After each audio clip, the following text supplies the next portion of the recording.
Welcome to learning academy Kannada YouTube channel. ಮೊದಲು ಬರೀ ನಮ್ಮದು ಯೂಟ್ಯೂಬ್ ಚಾನಲ್ ನೋಡ್ತಾ ಇದ್ರೆ ಅಥವಾ ಇಲ್ಲಿವರೆಗೂ ಸಬ್ಸ್ಕ್ರೈಬ್ ಮಾಡ್ತಾ ಇದ್ದರೆ ಸಬ್ಸ್ಕ್ರೈಬ್ ಮಾಡಿ ಮತ್ತು ಸಪೋರ್ಟ್ ಮಾಡಿ ಅಂತ ಹೇಳ್ತಾ, ಇವತ್ತಿನ ಒಂದು ವಿಡಿಯೋ ಏನಪ್ಪ ಅಂತಂದರೆ NWKRTCಯಲ್ಲಿ ಗ್ರೂಪ್ ಬಿ ಹುದ್ದೆಗಳ ಒಂದು ನೇಮಕಾತಿಯ ಒಂದು ಪರೀಕ್ಷೆ ಬಂದುಬಿಟ್ಟು 10/4/2026ಕ್ಕೆ ನಡೀತು. ಹೌದಾ, ಅವುಗಳ ಒಂದು ಪೇಪರ್ 1 ಮತ್ತು ಪೇಪರ್ 2 ಏನು ಪೇಪರ್ 1 GK ಮತ್ತು ನಿರ್ದಿಷ್ಟ ಪತ್ರಿಕೆಗಳಿದ್ವು, ಅವುಗಳ ಒಂದು ಎಕ್ಸ್ಪೆಕ್ಟೆಡ್ ಕಟ್ ಆಫನ್ನು ನಾವು ನೋಡ್ತಾ ಹೋಗೋಣ ಸ್ನೇಹಿತರೆ. ಎಷ್ಟು ಮಾರ್ಕ್ಸ್ ಇದ್ದರೆ ನಿಮಗೆ ಜಾಬ್ ಫಿಕ್ಸ್ ಆಗುತ್ತೆ? ಈ ಒಂದು ಹುದ್ದೆಗಳ ಏನು ಟೋಟಲಾಗಿ 33 ಹುದ್ದೆಗಳಿದ್ವು, ಅವುಗಳ ಒಂದು ಎಕ್ಸ್ಪೆಕ್ಟೆಡ್ ಕಟ್ ಆಫ್ ಎಷ್ಟಿರಬಹುದು ಎಂಬುದನ್ನು ಈಗ ನಾವು ಡಿಸ್ಕಷನ್ ಮಾಡ್ತಾ ಹೋಗೋಣ ಸ್ನೇಹಿತರೆ. ಓಕೆನಾ, ಈ ವಿಡಿಯೋವನ್ನು ನೀವು ಕೊನೆವರೆಗೂ ನೋಡಿದರೆ ನಿಮಗೆ ಇದ್ರ ಬಗ್ಗೆ ಸಂಪೂರ್ಣವಾದಂಥ ಮಾಹಿತಿ ದೊರೀತಾ ಹೋಗ್ತದೆ. ಓಕೆ, ರಿಸಲ್ಟ್ ಯಾವಾಗ ಬರುತ್ತೆ ಅದರೆಲ್ಲದ್ರ ಬಗ್ಗೆಯೂ ಸಹ ನಾನು ಮಾಹಿತಿ ಈ ವಿಡಿಯೋದಲ್ಲಿ ನಾನು ತಿಳಿಸ್ತಾ ಹೋಗ್ತೀನಿ. ಇದರ ಒಂದು ಪರೀಕ್ಷೆ ಬಂದುಬಿಟ್ಟು ನಿಮ್ಗೆ ಯಾವಾಗ ನಡೀತು ಅಂತಂತಂದರೆ 10/4/2026ಕ್ಕೆ ನಡೀತು. ಓಕೆ, ಬಟ್ ಇಲ್ಲಿ ಒಂದು ಡೀಟೇಲಾಗಿ ನೋಡೋದಾದರೆ ಒಟ್ಟು 100 ಪ್ರಶ್ನೆಗಳಿದ್ವು ಪೇಪರ್ 1 ಮತ್ತು ಪೇಪರ್ 2 ಅಲ್ಲಿ. 100 ಪ್ರಶ್ನೆಗೆ ಅಂಕಗಳು ಬಂದುಬಿಟ್ಟು 300 ಅಂಕಗಳು, ಅಂದರೆ ಒಂದು ಪ್ರಶ್ನೆಗೆ 3 ಅಂಕಗಳನ್ನ ಕೊಡ್ತಾರೆ. ಮತ್ತು 1/4 ನೆಗೆಟಿವ್ ಮಾರ್ಕಿಂಗು ಸಹ ಇದೆ. ಓಕೆ, ಟೋಟಲಾಗಿ 100 ಪ್ರಶ್ನೆಗೆ 300 ಅಂಕ. ಟೋಟಲಾಗಿ ಎಷ್ಟಾಗುತ್ತೆ? ಟೋಟಲ್ ಮಾರ್ಕ್ಸ್ ಬಂದುಬಿಟ್ಟು 600 ಮಾರ್ಕ್ಸ್. ಈ 600 ಮಾರ್ಕ್ಸ್ಗೆ ನಿಮ್ಮ ಒಂದು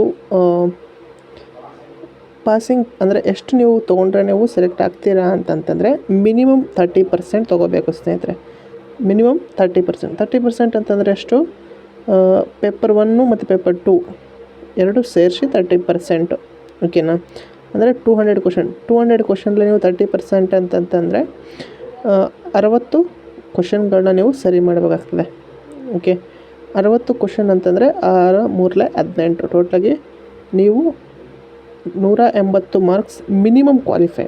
ಅಂದರೆ 180 ಮಾರ್ಕ್ಸ್ ತೆಗೆದರೆ ಮಿನಿಮಮ್ 180 ಮಾರ್ಕ್ಸ್ ತೆಗೆದ್ರೆ ನೀವೇನು ಹೋಗ್ತೀರಾ ಅಂತಂತಂದರೆ ಕ್ವಾಲಿಫೈ ಆಗ್ತೀರಾ ಅಷ್ಟೇ. ಅಂದರೆ ಎಲಿಜಿಬಲ್ ಲಿಸ್ಟಲ್ಲಿ ಬರ್ತೀರಾ ಮಿನಿಮಮ್ 180 ಮಾರ್ಕ್ಸ್ ತೆಗೆದ್ರೆ.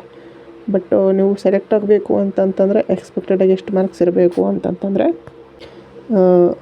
ಸರಿಸುಮಾರು ಒಂದು 250 ಪ್ಲಸ್ ಅಥವಾ 300 ಈ ಒಂದು ಮಧ್ಯದಲ್ಲಿ ನಿಮ್ಮ ಅಂಕಗಳಿರಬೇಕಾಗ್ತದೆ. ಇದ್ದರೆ ಮಾತ್ರ ನೀವು ಕ್ವಾಲಿಫೈ ಆಗ್ತೀರ.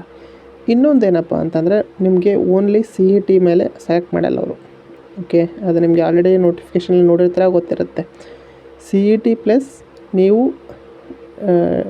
ಗ್ರ್ಯಾಜುಯೇಷನ್ ಅಥವಾ ಡಿಗ್ರಿಯಲ್ಲಿ ಇದಕ್ಕೆ ಏನು ಇತ್ತು ಸ್ಪೆಷಲ್ ಕ್ವಾಲಿಫಿಕೇಷನ್, ಅದರಲ್ಲಿ 50% ಪ್ಲಸ್ 50% ನಿಮ್ಮ ಒಂದು CET ಎರಡರಾದ ಮೇಲೆ ನಿಮ್ಮನ್ನು ಆಯ್ಕೆಯನ್ನು ಮಾಡ್ತಾರೆ.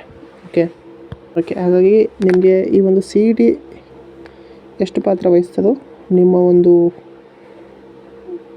ಅಂಕಗಳು ಏನು ಡಿಗ್ರಿಯಲ್ಲಿ ಗಳಿಸಿರುವಂಥ ಅಂಕಗಳು ಸಹ ಅಷ್ಟೇ ಏನಾಗ್ತವೆ ಅಂತಂದರೆ ಪಾತ್ರ ವಹಿಸ್ತವೆ ಸ್ನೇಹಿತರೆ. ಹಾಗಾಗಿ